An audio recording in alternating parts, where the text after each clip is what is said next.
Hi guys! Today we're going to be looking at reversible and irreversible changes. Change is something that we are all familiar with. We experience changes every day, such as a change in the weather, moving house, or seasonal changes like when the leaves fall off the trees in autumn. While materials can undergo changes too. These changes can be considered reversible or irreversible. Let's take a closer look at reversible changes. The term reversible means it can be undone. These changes occur via melting, freezing, evaporating, condensing, and dissolving. These changes can also be undone by the same methods.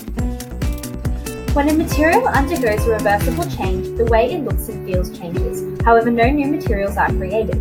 For example, when an ice block melts, it changes into juice but can be reversed back to an ice block via freezing.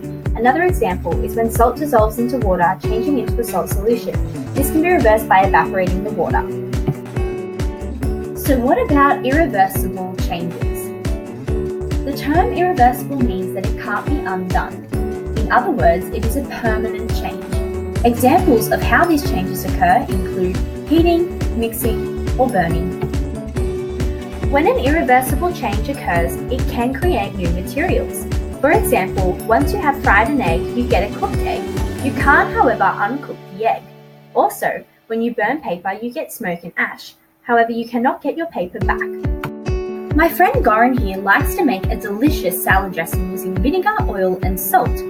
He notices that the dressing changes appearance if left to sit by itself.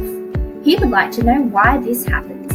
Let's use our new knowledge of reversible and irreversible changes to help him out. When we add the salt to the vinegar, the salt dissolves, creating a cloudy liquid. When we add the oil, we can see it sits on top of this cloudy liquid. Once you give it a stir, you have your delicious salad dressing. Now, if we let the salad dressing sit on its own for a while, you can gradually see that the oil begins to separate and sit on top of the cloudy liquid again. Why does it do this? Easy. The oil sits on top of the vinegar and salt because it is less dense, or in other words, less heavy.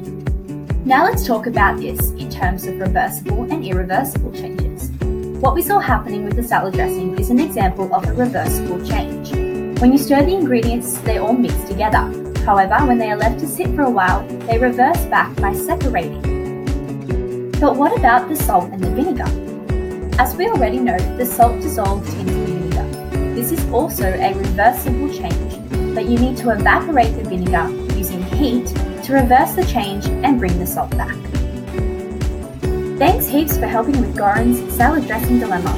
Let's do a quick recap. Reversible changes can be undone, for example, dissolving salt in water and then reversing it by evaporation. Irreversible changes are permanent, for example, burning paper and getting ash and smoke.